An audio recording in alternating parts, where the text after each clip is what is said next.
Shalom Bapak Ibu Saudara yang dikasihi Tuhan Yesus. Kita bertemu kembali di dalam firman Tuhan. Topik yang saya ambil pada hari ini adalah belajar mengambil keputusan yang benar saat situasi yang sulit. Saudara, setiap orang, setiap waktu, baik kecil maupun tua, anak-anak kecil sampai orang tua sekalipun, itu harus mengambil keputusan-keputusan dari pagi hari saat baru bangun tidur ya, hingga malam hari saat mau tidur ya. Dari yang paling sederhana sampai yang paling penting dan sangat berpengaruh menentukan kualitas hidup yang akan datang. Nah, keputusan yang sederhana misalnya itu mau bangun pagi jam 5 pagi atau jam 7 pagi ya. Lalu setelah bangun mau berdoa dan menyembah Tuhan dahulu atau langsung melompat dan mengerjakan segala sesuatu untuk keperluan hari ini, atau santai-santai minum kopi dulu. Lalu memilih baju dan celana apa yang akan dikenakan hari ini ya, bertemu dengan siapa hari ini.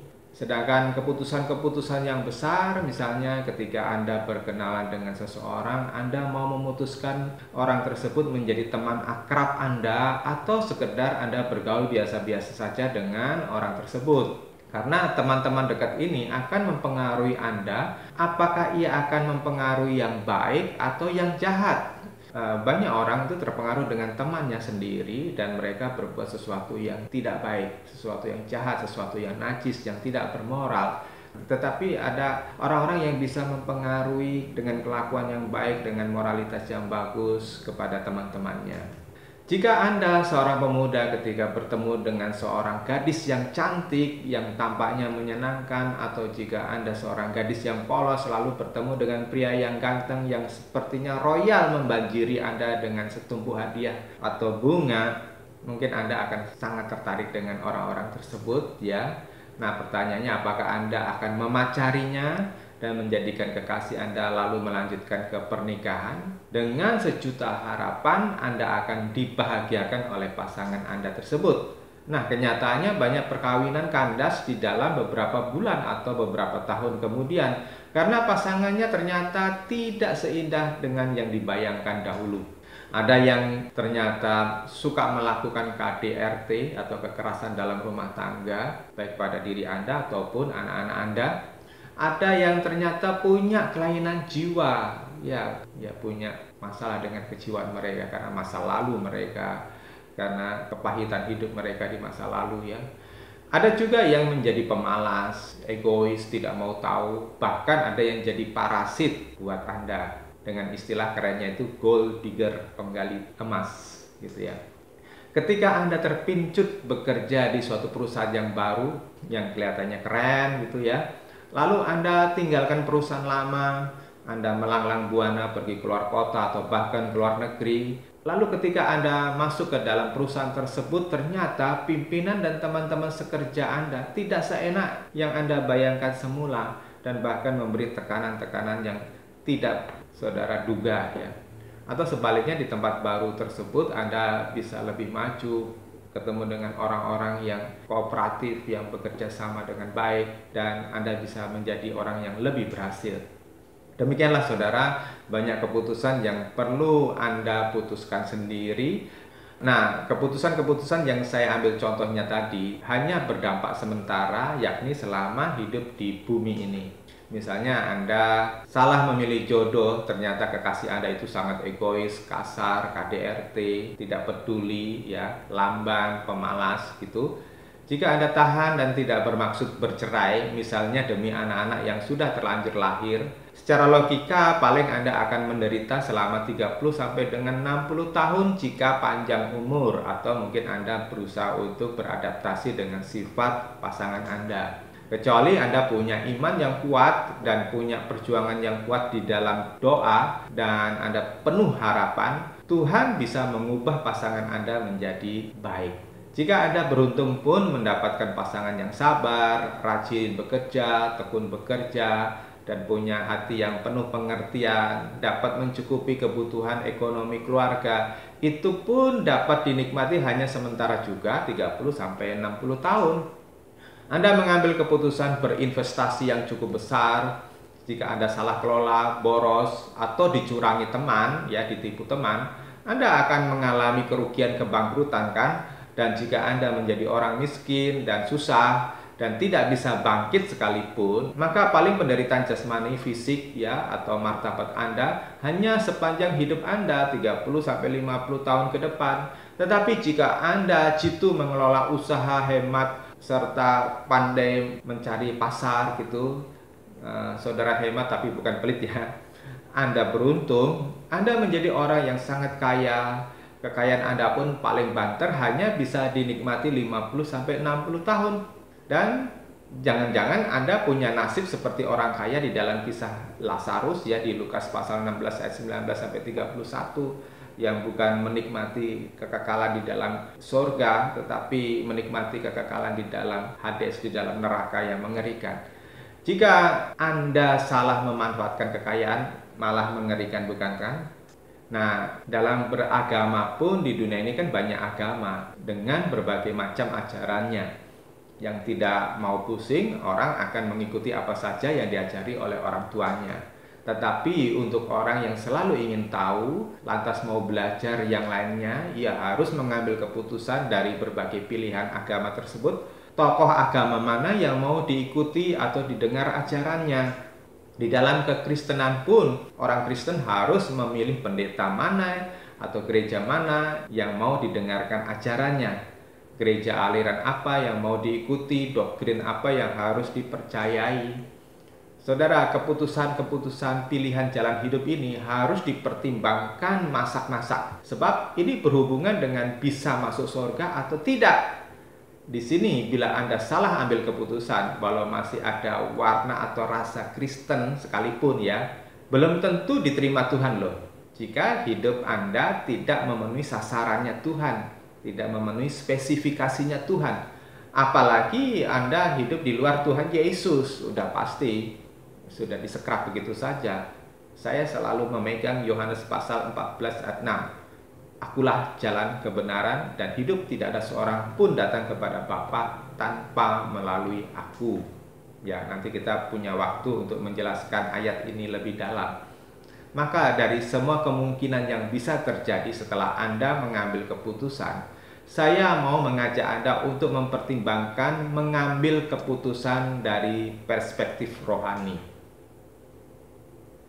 Artinya bukan hanya dari segi keuntungan materi, keuntungan jasmani, keuntungan moralitas dan sebagainya, tetapi dari perspektif rohani. Dan satu-satunya teladan yang patut ditiru adalah Tuhan Yesus. Tidak ada tokoh lain yang bisa ditiru yang menurut saya bisa lebih baik daripada Tuhan Yesus. Ya, hanya beliau saja yang menjadi role model yang paling ideal.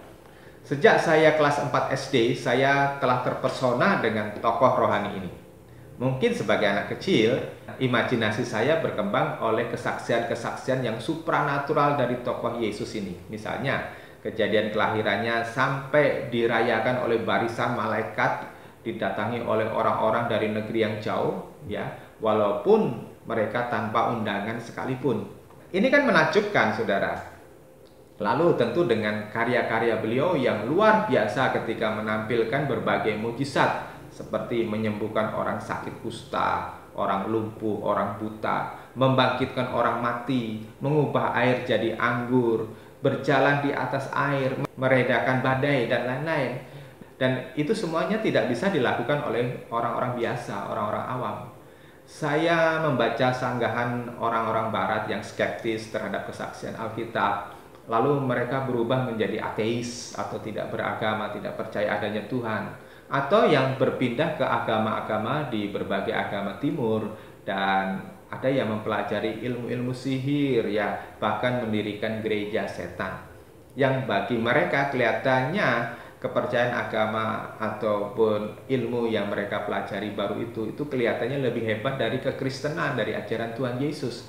Tetapi bagi saya argumen-argumen mereka atau alasan-alasan mereka yang menyaksikan kebenaran Alkitab atau yang menyaksikan keberadaan Yesus sebagai Tuhan, bagi saya argumen mereka itu mudah dipatahkan semudah mematahkan daun ilalang. Ya, tidak kuat sebetulnya alasan mereka. Hanya karena kebodohan mereka saja akhirnya mereka meninggalkan Tuhan Yesus. Karena orang-orang yang meninggalkan Tuhan Yesus ini baik di dalam pikiran mereka, yakni baik yang menjadi ateis atau yang berbeda agama lain, juga yang termasuk yang dalam perilaku mereka yang telah menjadi tidak bermoral walaupun mereka tetap mengaku beragama Kristen, ya. Sebetulnya mereka tidak mengenal siapa Yesus yang sesungguhnya, dan mereka tidak menyadari apa keunggulan Tuhan Yesus dibanding manusia lainnya yang pernah lahir di dunia ini. Maka saya mengajak Anda menjelajahi kebenaran yang saya pahami ini supaya Anda dapat menemukan harta karun yang terpendam itu yang sulit dimengerti kebanyakan orang. Dan itu keuntungan buat Anda sendiri. Harta karun yang terpendam itu adalah gaya hidup Tuhan Yesus. Sebuah gaya hidup yang berbeda dengan dunia. Nah, gaya hidup ini adalah gaya hidup yang diingini oleh Bapa, yang cocok di hatinya Bapa. Maka kalau saudara mengikuti gaya hidup Tuhan Yesus, saya mempunyai keyakinan yang besar, saudara dan saya akan diterima Bapa. Sebuah gaya hidup yang lepas dari ketergantungan terhadap, ya misalnya satu, hal-hal yang supranatural. Padahal ini kan digandrungi oleh banyak orang di zaman sekarang ini yang haus akan kuasa supranatural, kesaktian-kesaktian, ilmu-ilmu gaib. Itu menarik perhatian banyak orang, yang terutama orang muda dewasa ini ya. Terus yang kedua, gaya hidup yang tidak bergantung kepada mujizat, kekayaan, kenyamanan hidup, popularitas, kekuasaan, dan jabatan. Saudara, orang seringkali datang kepada Yesus ya atau bertobat itu setelah melihat atau merasakan mujizat, setelah melihat atau merasakan tanda-tanda ajaib termasuk mimpi-mimpi atau penglihatan-penglihatan. Tetapi Tuhan mengajak kepada kita datang kepada Bapa bukan karena mengharapkan mujizat atau pertolongan yang ajaib. Nah, orang hidup nyaman, orang mencari popularitas ya, kesenangan hidup ini dipicu oleh orang-orang mulai dari generasi baby boomers tahun 1960-an sampai dengan generasi milenial abad 21 ini yang takut menderita. Mereka terlanjur menikmati gaya hidup hippies atau hidup yang hura-hura, hidup yang bebas tanpa aturan, tanpa norma susila ya. Nah, Yesus menawarkan gaya hidup yang jauh berbeda dari kebanyakan orang-orang zaman sekarang. Terus yang ketiga, gaya hidup yang sangat jauh dari ambisi duniawi manusia yang biasanya dicapai dengan cara kotor, cara kasar, serakah, lalu mengesampingkan peri kemanusiaan. Gaya hidup tanpa perebutan kekuasaan, tanpa peperangan, tetapi gaya hidup yang penuh dengan damai, mengasihi, pengampunan, belas kasihan. Ya. Terus keempat, Yesus menampilkan gaya hidup yang menghindari kemudahan atau menghindari jalan pintas. Maksud saya dengan jalan pintas adalah cepat mendapatkan kesenangan, pemuasan diri, ya. Padahal budaya jalan pintas ini kan paling disukai orang sepanjang masa. Itu sebabnya masyarakat sekarang itu menganggap biasa seperti korupsi, mengambil hak orang lain seperti mencuri, merampas, melakukan perzinahan, penyelewengan, kemabukan, pesta pora yang tidak bermoral, tidak peduli kepada kesucian hidup. Nah, sedangkan Tuhan Yesus selama kehadiran beliau di muka bumi ini, yang pertama dulu, tidak pernah tertarik mengikuti gaya hidup manusia yang pada umumnya yang hanya mau senang-senang, yang mau kekuasaan, mau popularitas, mau kekuasaan. Dan Tuhan telah memperagakan gaya hidup yang kebalikan itu dengan menakjubkan, dengan sukses sampai di kayu salib. Ada seorang pria dari Eropa yang meninggalkan iman Kristennya karena merasa menemukan sekeping fakta sejarah yang terselip di dalam suatu agama, lalu meninggalkan Tuhan Yesus. Tampaknya keputusan itu logis dan saya yakin ia pasti merasa benar. Walau orang itu bergelar sarjana dan kemudian mengutak-utik Alkitab, tetapi sebetulnya ia tidak mampu melihat kedalaman ajaran dan kehidupan Tuhan Yesus yang luar biasa. Ia dibesarkan oleh lingkungan aliran Kristen yang mengajarkan ekstase, hidup selibat, ya. Tetapi ajaran dan gaya hidup Tuhan yang sebetulnya, yang sebenarnya, yang lebih rohani dari hidup selibat, itu yang tidak ditemukan orang tersebut dan ia menulis buku yang menyudutkan Alkitab, ya. Nah, lantas dia tinggalkan iman Kristen. Jadi, mari kita belajar apa sudut pandang Tuhan Yesus tentang hidup ini dan bagaimana menjalaninya supaya saudara dan saya berkenan kepada Bapa sehingga tidak menabrak Matius 7 ayat 21 sampai 23, Matius 5 ayat yang ke-20, Matius 5 ayat 48. Itu jangan saudara dan saya tabrak ya. Kita baca Matius 4. Kemudian Yesus dipimpin oleh Roh ke padang belantara untuk dicobai oleh iblis. Dan ia berpuasa 40 hari dan 40 malam. Sesudah itu ia menjadi lapar. Lalu datanglah ia yang mencobai itu, maksudnya iblis ya, dan berkata kepada Yesus, "Jika engkau adalah anak Allah, perintahkanlah supaya batu-batu ini menjadi roti." Namun ia, maksudnya Tuhan Yesus, menjawab dan berkata, "Ada tertulis, bukan oleh roti saja manusia hidup, tetapi oleh setiap firman yang keluar melalui mulut Allah." Nanti saudara bisa lihat di dalam Ulangan pasal 8 ayat ketiga. Kemudian iblis membawanya ke kota suci, maksudnya Yerusalem, dan menempatkannya di puncak bait Allah dan berkata kepadanya, "Jika engkau anak Allah, jatuhkanlah dirimu ke bawah, karena ada tertulis mengenai engkau, Allah akan memerintahkan malaikat-malaikatnya dan mengangkat engkau di atas tangan mereka supaya kakimu jangan menyandung batu." Firman Tuhan yang diambil oleh iblis ini berasal dari Mazmur 91 ayat 11 dan 12. Saudara, di sini bisa kita lihat bahwa iblis itu pandai mengutip Alkitab, pandai memelintir firman Tuhan untuk kepentingan dia. Ayat 7, Yesus berkata kepadanya, "Sekali lagi ada tertulis, kamu jangan mencobai Tuhan Allahmu." Saudara bisa baca dan buktikan di Ulangan pasal 6 ayat yang ke-16. Sekali lagi iblis membawa Yesus ke atas gunung yang sangat tinggi dan memperlihatkan kepadanya semua kerajaan dunia beserta kemegahannya, dan berkata kepadanya, "Semuanya ini akan kuberikan kepadamu jika engkau tersungkur dan menyembahku." Kemudian Yesus berkata kepadanya, "Hanyalah iblis, ada tertulis, kamu harus menyembah Tuhan Allahmu dan kepadanya saja kamu beribadah." Itu saudara bisa baca di dalam Ulangan pasal 6 ayat yang ke-13.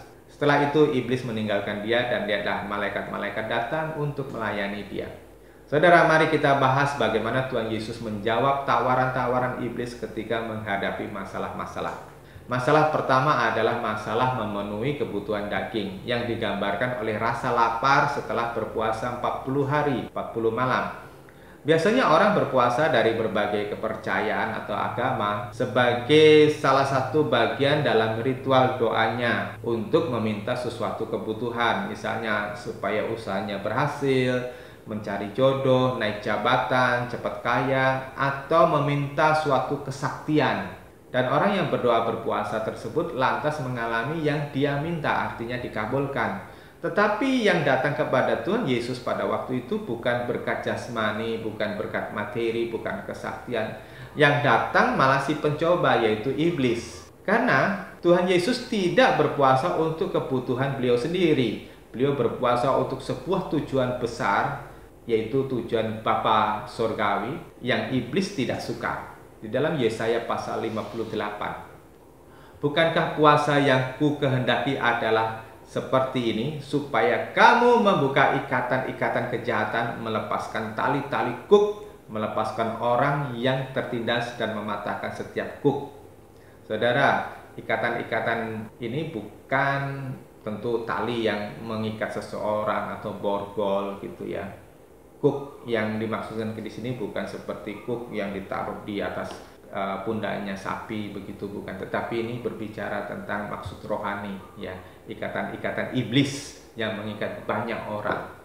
Terus orang-orang yang tertindas ini bukan orang yang diperbudak, bukan orang yang dijajah, tetapi orang yang dikendalikan oleh iblis pikirannya, orang yang dipengaruhi oleh iblis sehingga tidak bisa melihat kebenaran. Ayat 7, "Bukankah puasa adalah untuk membagi rotimu dengan orang yang lapar dan membawa orang miskin yang terbuang ke rumahmu sendiri? Ketika kamu melihat orang yang telanjang, kamu memberi dia pakaian dan tidak menyembunyikan dirimu dari dagingmu sendiri?" Bapak Ibu Saudara yang dikasihi Tuhan Yesus, membagi roti ini bukan hanya sekedar roti secara fisik ya, terus kasih makanan orang-orang miskin begitu, bukan. Tetapi roti ini berbicara tentang kebenaran. Yesus berkata, "Akulah roti hidup," ya. Berbicara tentang ajaran Tuhan, yang saudara bagikan kepada orang-orang miskin. Orang-orang miskin ini bukan orang yang tidak punya harta, tidak punya rumah, gelandangan, dan sebagainya. Lebih daripada itu adalah orang yang miskin rohani, orang yang miskin kebenaran, orang yang tidak mengerti kebenaran, yang hidupnya tersesat di dalam kegelapan dunia ini dan akhirnya mengikuti iblis.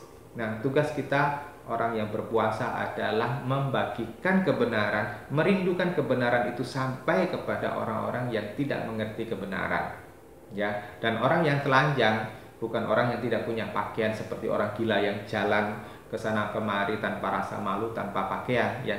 Tetapi orang-orang yang hidupnya najis, orang-orang yang hidupnya tidak bermoral, orang-orang yang rusak akal budinya, moralitasnya, yang hidup dengan bergelimbangan dosa, itulah orang-orang telanjang yang saudara perlu untuk didik, perlu untuk ajarkan. Orang-orang homoseksual, lesbi, orang-orang banci yang saudara tahu bahwa itu tidak benar di hadapan Tuhan, bukan untuk dibenci, bukan untuk dijauhi mereka itu, ya, tetapi diarahkan, saudara ajak, saudara dekati untuk supaya mereka sadar apa yang mereka lakukan, perilaku mereka, kebiasaan mereka, dan pola berpikir mereka itu sebetulnya keliru dan itu mendukakan Roh Kudus. Ayat 8, maka terangmu akan merekah seperti fajar dan kesembuhanmu akan segera tumbuh, kebenaranmu akan berjalan di depanmu dan kemuliaan Tuhan akan menjadi barisan belakangmu. Nah, saudara yang dikasih Tuhan Yesus, itulah tujuan orang berpuasa, ya, supaya terangnya itu memberkati orang lain, ya. Cara iblis yang pertama menggagalkan tujuan misi Tuhan dengan merangsang keinginan daging. Ya, manusia ini daging. Tanpa Roh Kudus, walau ia dipagari oleh ajaran agama yang seketat apapun, tidak akan tahan terhadap keinginan daging. Dan itu fakta kok. Apapun agamanya, banyak dari mereka tetap cinta uang, cinta kekuasaan, ya, gila kekuasaan, mengejar popularitas, menuntut pemujaan pribadi atau kultus individu, melakukan pelanggaran moralitas, menghalalkan segala cara, pandai mengintimidasi dengan khotbah-khotbah, dengan orasi-orasi mereka, memprovokasi. Walaupun mereka itu kelihatannya beragama dengan pakaian-pakaian yang kelihatannya suci, pandai berkhotbah di depan jemaatnya, tetapi sebetulnya mereka tidak lebih daripada orang-orang yang mengumbar kedagingannya. Dan kita mengingat ada pendeta-pendeta yang berebut posisi ketua sinode dengan menggerakkan preman yang saling melukai pada masa-masa lalu, atau mereka saling menuntut di depan pengadilan negeri gitu. Saudara, mereka kehilangan nilai-nilai rohani. Kita masih ingat Paus Roma pada abad pertengahan itu menggerakkan perang salib, dan perang ini adalah perang yang terpanjang sejarah manusia, sehingga membuat kekristenan itu sampai hari ini bermusuhan dengan saudara-saudara kita yang di Islam, ya. Terus kemudian di Eropa ada perang yang berkecamuk selama 30 tahun antara aliran Protestan dengan aliran Katolik, dan itu semuanya dipimpin oleh orang-orang yang fanatik agama. Kita masih ingat ada pastor yang disumpah selibat, ada pendeta penginjil yang disumpah kesucian tetapi menghamili jemaat wanitanya, atau terikat dengan pornografi dan lain-lain. Ada pendeta-pendeta atau penginjil-penginjil besar yang memotivasi jemaatnya atau pendengarnya supaya memberi uang kepadanya atau gerejanya, entah dengan nama perpuluhan, entah dengan nama buah sulung, semuanya dengan mengatasnamakan kepentingan Tuhan, lalu mengiming-imingi kalau jemaatnya itu memberi persembahan akan menerima berkat berlimpah ruah, akan menerima berkat yang berlimpah-limpah, 60 kali lipat, 100 kali lipat. Tapi sebetulnya ini kan tujuannya adalah untuk menggembungkan dirinya sendiri atau organisasinya sendiri. Saya punya teman yang bercerita kepada saya, suatu hari dia bertemu dengan kelompok pendeta-pendeta borjuis ini, ya. Terus mereka berkata, "Bro, kita investasi apa ya? Ini rekeningnya sudah miliaran ini. Kita bingung ini mau menginvestasikan kemana gitu." Nah, saudara yang dikasih Tuhan Yesus, coba bayangin pendeta bicaranya seperti orang bisnismen duniawi, ya. Itu semua keinginan daging dan sulit ditolak oleh manusia. Naluri manusia adalah naluri dosa, dan dagingnya menginginkan naluri dosa diumbar sepuas-puasnya. Dan ini sangat saya pahami betapa berbahayanya naluri dosa itu. Sehingga saya mengawas-awasi diri saya supaya saya tidak terjebak di dalamnya. Nah, sejauh ini kita kan telah belajar bagaimana Tuhan mengajari kita agar dapat mengalahkan naluri daging tersebut. Bapak Ibu Saudara yang dikasihi Tuhan Yesus, di dalam Matius pasal 4 ayat 4 tadi ada satu penekanan yang penting sekali untuk kita perhatikan. Dikatakan, namun ia menjawab, maksudnya Tuhan Yesus, dan berkata, ada tertulis, bukan oleh roti saja manusia hidup, tetapi oleh setiap firman yang keluar dari mulut Allah. Di dalam Ulangan pasal 8 ayat 3 tadi saya katakan, Tuhan Yesus mengutip dari ayat tersebut. Kata firman yang digunakan oleh Tuhan dalam bahasa asli, teks aslinya, yaitu rema. Nah, saya memberikan penjabaran sebagai berikut. Rema mempunyai arti sebagai pengertian atau pemahaman yang keluar baik dari sebuah tulisan. Dan ini ditegaskan oleh Paulus di dalam 2 Timotius pasal 3 ayat yang ke-16. Segala tulisan yang diilhamkan Allah atau dinafasi Allah memang bermanfaat untuk mengajar, untuk menyatakan kesalahan, untuk memperbaiki kelakuan, dan untuk mendidik orang di dalam kebenaran. Jadi saudara yang dikasihi Tuhan Yesus, setiap tulisan, setiap ayat yang diilhamkan oleh Allah, yang diinspirasikan oleh Allah, yang diwahyukan oleh Allah, itu dapat mengubah orang, dapat memperbaiki orang, dapat mendidik orang menjadi orang yang berkenan kepada Allah kalau orang tersebut sungguh-sungguh memperhatikan firman tersebut. Termasuk dalam hal ini adalah segala kisah dan ajaran yang ditulis di dalam Alkitab, atau tulisan renungan singkat yang ditulis oleh seorang hamba Tuhan yang benar ya di zaman modern ini, itu dapat dipakai oleh Allah untuk mengubah kita, untuk memperbaiki kita. Juga termasuk khotbah-khotbah yang mendidik orang ke jalan yang benar. Cuma masalahnya di dunia ini, yaitu terutama di dunia maya dan di toko-toko buku rohani, ada banyak khotbah dan buku-buku rohani dari berbagai tokoh agama ya. Pertanyaannya adalah mana ajaran yang benar? Mana yang berasal dari surga tulen yang asli ya? Mana ajaran yang orisinil dari Tuhan? Faktanya memang banyak penyesat, mulai dari orang-orang yang pandai berbicara asal bisa ngomong, menarik hati ya, punya karisma, tetapi punya motivasi pribadi, sampai dengan orang-orang yang memiliki kekuatan sihir atau kekuatan supranatural, sesuatu yang berbeda dari yang lainnya, yang bisa menarik orang untuk memperhatikan diri dan menarik banyak pengikut. Matius pasal 24 di terjemahan ayatnya dikatakan ayat 23-24, kemudian jika seorang berkata kepadamu, lihat Kristus ada di sini atau di sana, jangan percaya kepadanya, sebab Kristus-Kristus palsu dan nabi-nabi palsu akan muncul dan akan mengadakan tanda-tanda yang besar dan mujizat-mujizat. Saudara, yang dimaksud dengan tanda atau mujizat tadi itu adalah perbuatan-perbuatan yang luar biasa, tetapi itu dilakukan dengan kuasa iblis, setan, ya.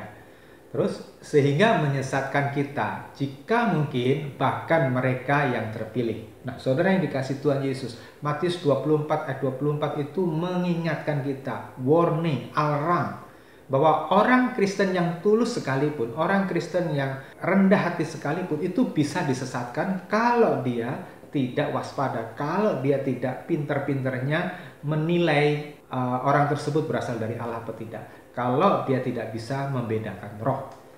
Nah, ini sama dengan menemukan jarum emas di dalam tumpukan jerami kan. Warna jarum emas tadi hampir sama dengan jerami, dan si jarum ini pasti lebih tipis, lebih kecil daripada jerami. Tentu menemukan jarum emas di tumpukan jerami itu tidak mudah, tetapi saya memiliki kunci. Kuncinya adalah satu, kesabaran atau ketekunan meneliti, menyelidiki, mempelajari. Terus yang kedua, peka atau tajam membedakan roh apa yang ada di balik si pengkhotbah tersebut. Memang tidak mudah, memang tidak bisa sebentar. Itu perlu evaluasi, perlu penelitian, perlu pengujian yang terus menerus ya, bukan jangka pendek ya.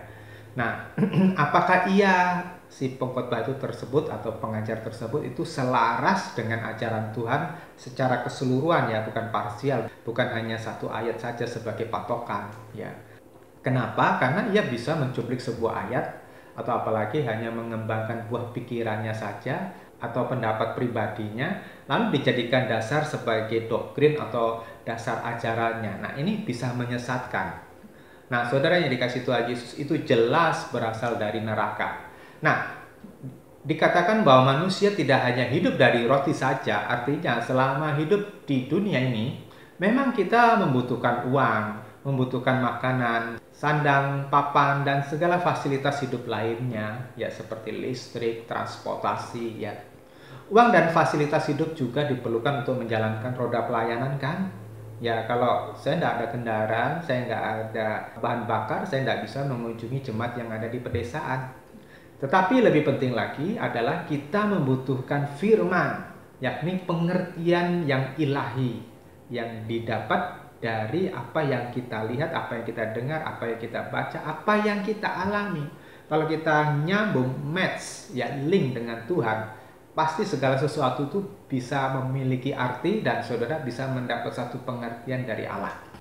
Karena sesuai dengan 2 Timotius 3:16 tadi, pengertian yang benar, yang murni berasal dari Tuhan akan mengubah karakter dosa, selera rendahan kita itu bisa dirubah loh. Bahkan pola berpikir yang melenceng pun bisa diluruskan oleh Tuhan. Nah, orang-orang yang menolak kebenaran ini, walau ia masih Kristen sekalipun ya, walau ia masih aktif di gereja, misalnya dia aktif sebagai pemusik gereja, pemimpin pujian atau WL, Alkitab berkata di Matius pasal 15 ayat 8 sampai 9 bahwa apa yang dilakukan orang-orang yang semacam ini yang menolak kebenaran sebetulnya sia-sia ibadah mereka. Saya menasihatkan, mari Anda semua punya hati yang gentar dalam perkara ini dan bertobat sungguh-sungguh.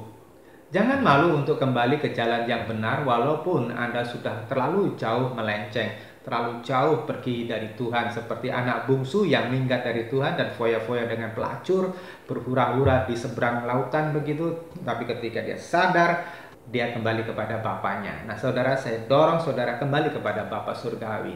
Ketika saya berumur 20 tahun, saya menyerahkan diri saya untuk hanya melayani Tuhan.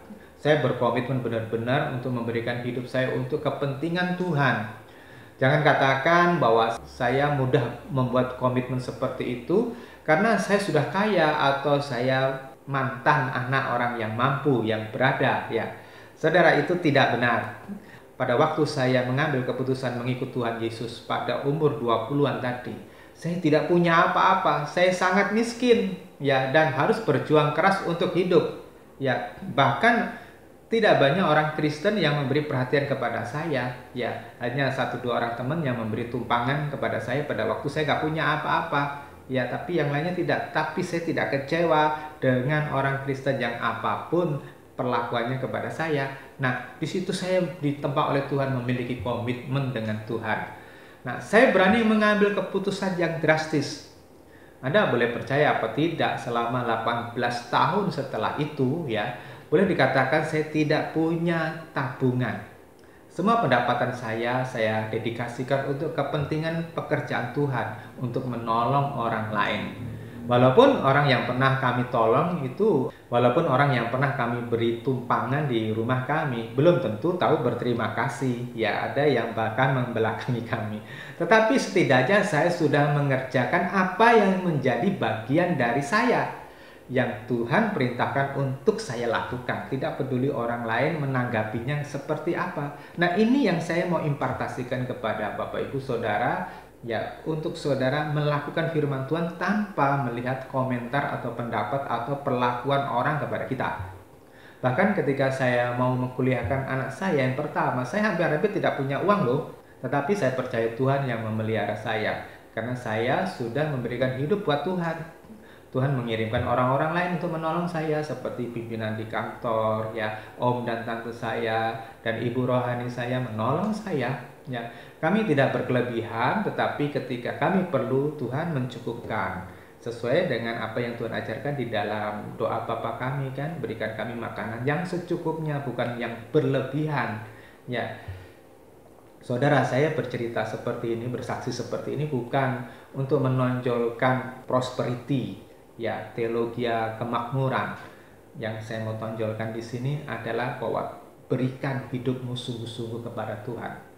Saya hanya mau berkata bahwa saya membuat komitmen dengan Allah bukan untuk alasan duniawi, tetapi karena saya mencintai Allah.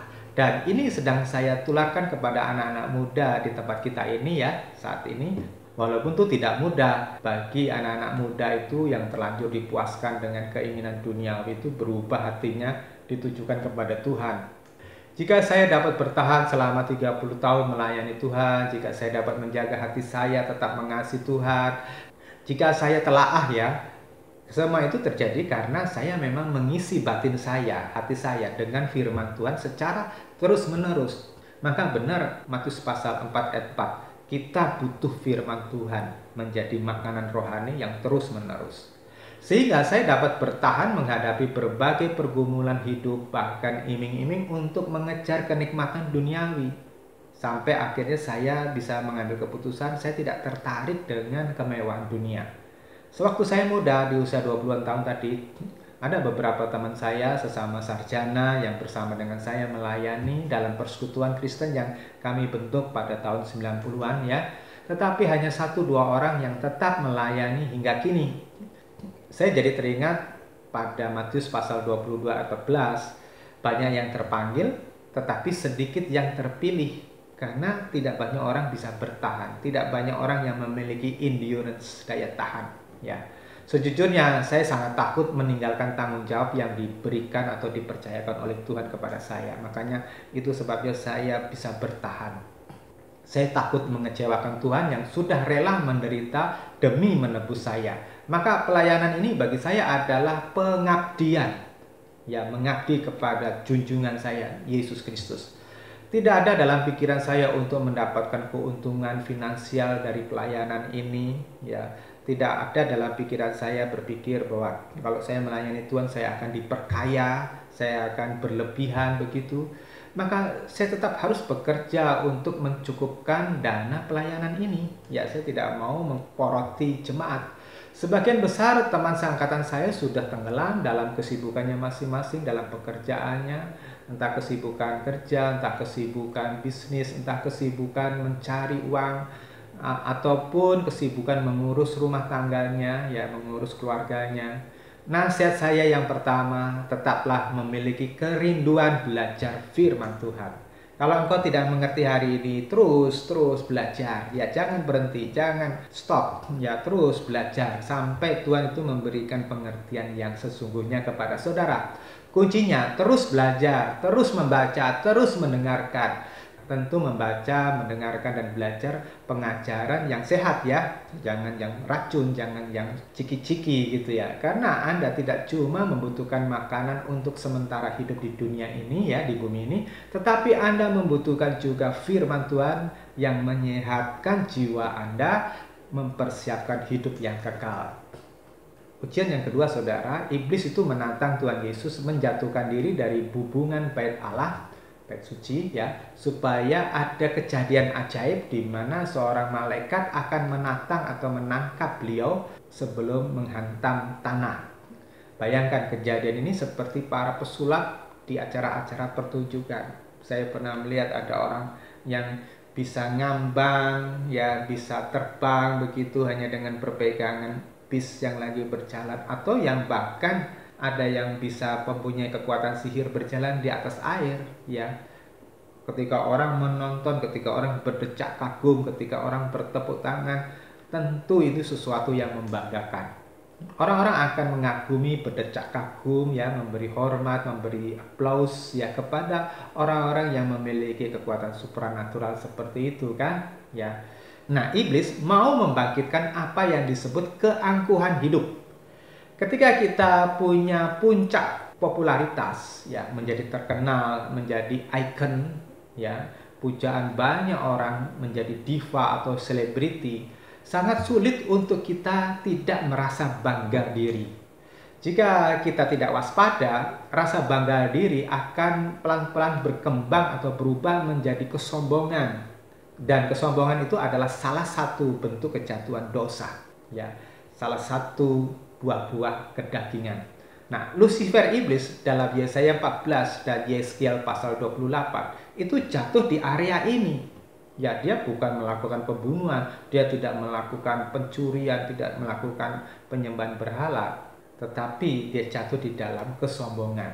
Nah, kesombongan membuat dia tidak mau tunduk kepada Allah. Alkitab berkata bahwa iya, iblis itu selalu dikatakan aku hendak, aku hendak. Yang dia lakukan bukan kehendak Tuhan lagi. Ya, dia tidak mau menjalani kehendak Allah, tetapi kehendak atau ambisi pribadinya sendiri.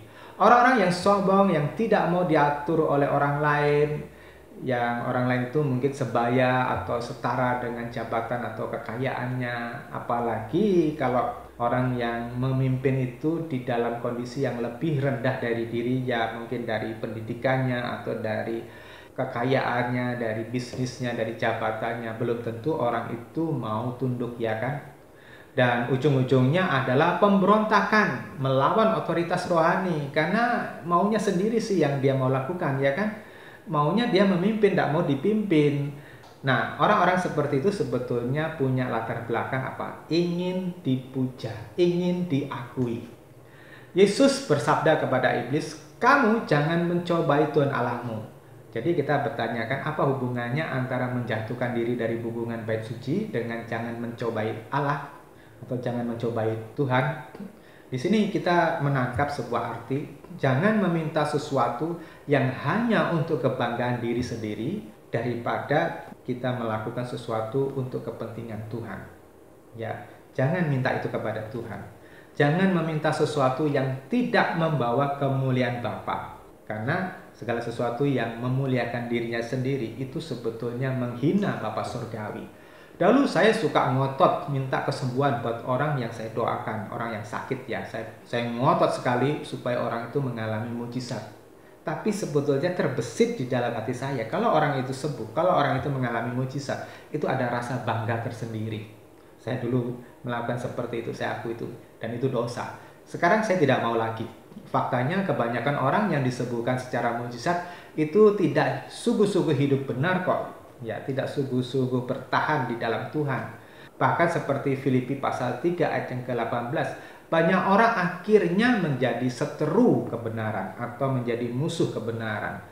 Hidupnya berbalik memerangi kebenaran. Hidupnya berbalik akhirnya menjadi penyesat.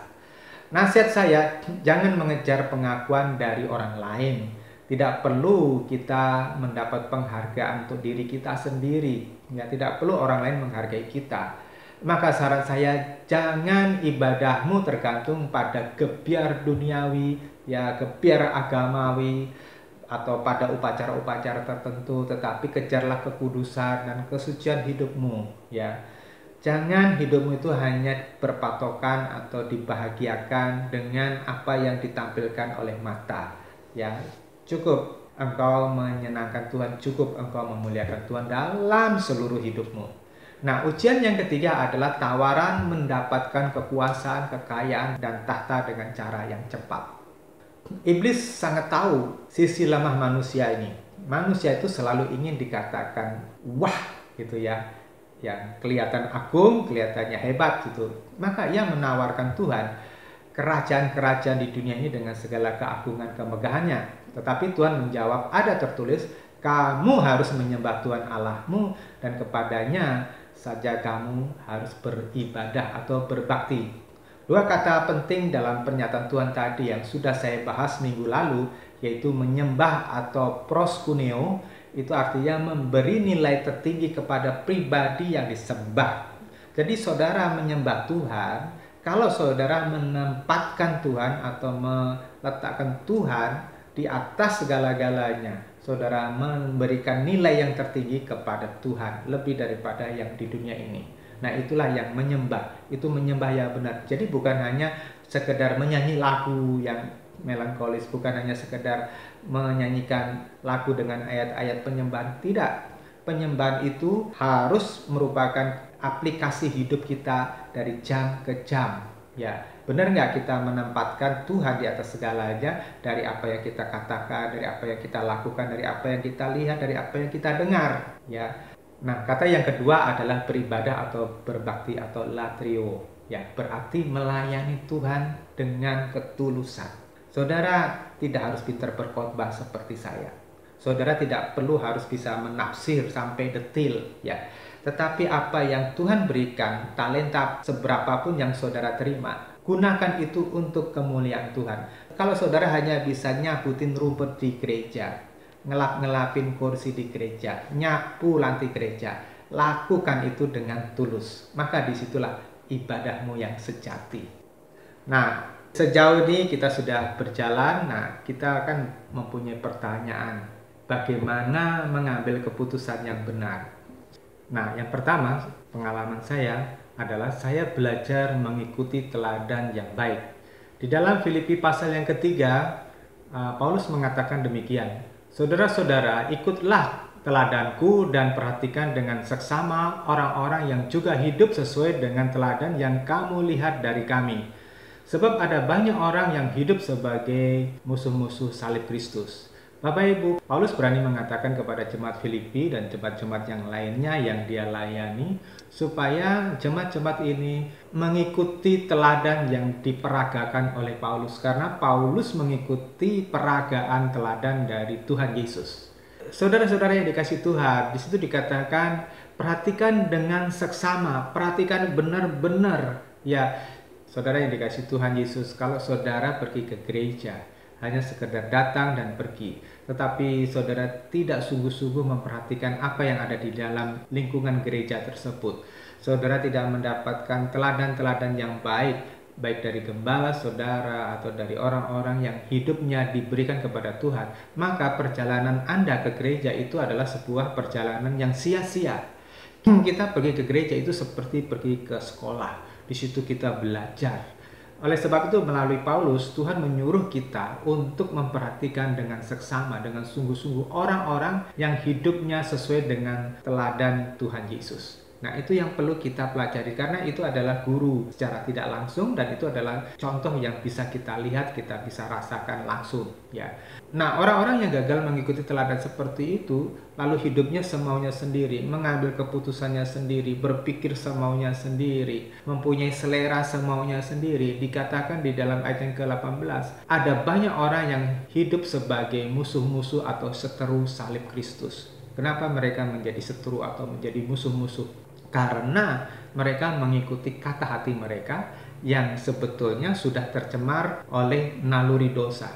Nah, orang-orang yang tidak waspada, orang-orang yang tidak dewasa rohani, itu cenderung untuk mengikuti naluri dosa.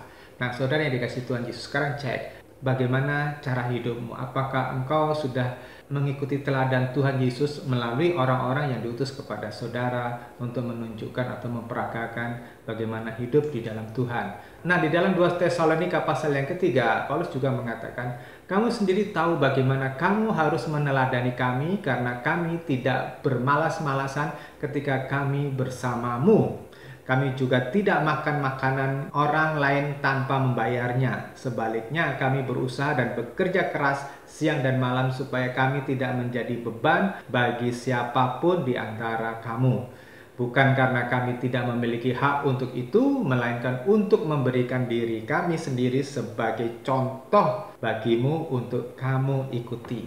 Saudara yang dikasih Tuhan Yesus, di sini perjuangan saya untuk menggembalakan jemaat di sini, supaya saya bisa memberi contoh. Itu sebabnya saya melayani bukan untuk mendapatkan persembahan kasih, bukan untuk mendapatkan penghidupan yang nyaman, yang terjamin seperti itu. Tidak, tetapi saya membangun pelayanan ini supaya orang diberkati, supaya orang mengerti kehendak Tuhan, mengerti kebenaran, dan mereka hidup dan Anda hidup menyenangkan hati Bapa. Itu sebabnya saya melayani, tetapi saya bekerja. Saya bersungguh-sungguh bekerja untuk mencukupkan kebutuhan bagi saya dan keluarga saya, supaya tidak menjadi batu sandungan buat saudara. Dan saudara tidak mempunyai hak untuk menghakimi akhirnya, sehingga kita bisa bersama-sama maju kepada rencana Allah.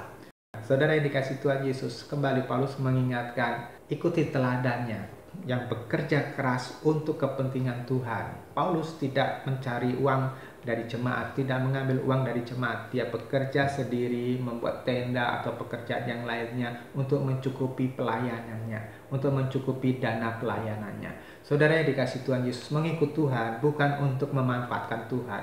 Mengikut Tuhan adalah untuk menyenangkan Bapa Surgawi. Itulah teladan yang dalam hidup kita. Jadi Bapak Ibu Saudara, kita nggak perlu memberikan syarat kepada Tuhan. Misalnya, Tuhan, aku mau melayani Engkau, aku mau mengikut Engkau, aku menjadi Kristen. Kalau aku mendapat tanda, kalau aku mendapat mujizat. Nggak usah, itu nggak penting. Ya, tanda, mujizat, dan segala yang kita bisa nikmati di dunia ini hanya sementara. Hanya 30, 40, 50 tahun kita bisa nikmati. Tetapi ketika kita tulus melayani Tuhan, kita tulus berbakti kepada Tuhan, maka itu bermanfaat untuk kekekalan. Itulah yang diajarkan oleh Tuhan. Matius pasal yang keempat. Saudara harus menang dan lulus dari semua ujian hidup ini. Ikutlah teladan dari orang-orang yang telah memberikan teladan yang baik. Orang-orang yang telah lulus, orang-orang yang telah melayani dengan tulus. Nah, saudara, dari orang-orang tersebut, dari ajaran-ajaran mereka, kita bisa belajar banyak menjadi seperti Kristus. Bapak Ibu, saya bukan orang yang sempurna, tetapi saya tahu bagaimana step-step selanjutnya untuk saya bisa mengalami kesempurnaan. Terus yang kedua, saudara, supaya kita bisa mengambil keputusan-keputusan yang tepat sesuai dengan kehendak Bapa, adalah segala keputusan harusnya didasarkan untuk kepentingan Tuhan, bukan untuk kepentingan pribadi. Dari yang paling sederhana sampai yang rumit-rumit. Contoh yang sederhana, misalnya bangun pagi jam 5, langsung diisi dengan devosi kepada Tuhan, menyembah Tuhan, berdoa kepada Tuhan, ya kan? Itu sederhana, tapi saudara harus berjuang untuk bisa melaksanakan. Terus yang rumit, dengan siapa Anda mau menikah? Saudara, ini penting. Saudara nggak boleh asal jatuh cinta, entah orang itu cantik atau gantengnya kayak apa. Kalau itu bukan dalam kriterianya Allah, saudara sebaiknya tidak coba-coba untuk dekat, coba-coba untuk mengencani gitu ya. Kenapa? Kalau saudara sudah terpincut ke sana, saudara akan sulit untuk melepaskan atau meninggalkan orang tersebut ya. Jadi dengan siapa engkau harus menikah, dengan siapa engkau harus jatuh cinta, itu adalah sebuah keputusan yang penting. Terus kemudian keputusan yang penting lainnya adalah seperti di gereja mana Anda mau beribadah dan melayani. Saudara, penting karena ini berhubungan dengan bagaimana Allah sedang mendidik saudara, mendewasakan saudara supaya saudara bisa dipakai oleh Tuhan. Ada gereja-gereja yang tidak membangun jemaatnya karena mereka hanya sekedar memberikan makanan ciki-ciki atau makanan yang sederhana yang tidak memberikan pertumbuhan rohani yang kuat gitu. Yang hanya mengiming-imingi jemaat itu dengan berkat-berkat, dengan kemanjaan-kemanjaan duniawi ya. Terus yang ketiga adalah jangan buru-buru mengambil keputusan jika masih ada waktu ya. Berdoalah terlebih dahulu, biasakan konseling dengan saudara seiman atau hamba Tuhan yang dewasa rohani terlebih dahulu ya, jangan buru-buru. Yang diajak sharing tentu bukan sekedar pendeta yang karismatik ya, atau yang terkenal, diberitakan sakti dan sebagainya, ada karunia-karunia khusus dalam tanda kutip ya. Tetapi hamba-hamba Tuhan yang hidupnya, pelayanannya itu terbukti bukan untuk menggemukkan diri sendiri atau mencari popularitas, bukan memiliki karakter-karakter yang tidak kudus ya, tetapi terbukti hidup berkenan di hadapan Tuhan, terbukti menjadi terang, menjadi garam bagi orang lain. Nah, inilah saudara yang dikasih Tuhan Yesus. Beberapa pengalaman saya sharingkan kepada saudara sehingga saudara bisa mengambil keputusan-keputusan yang benar untuk masa depanmu masing-masing. Tuhan Yesus memberkati. Amin.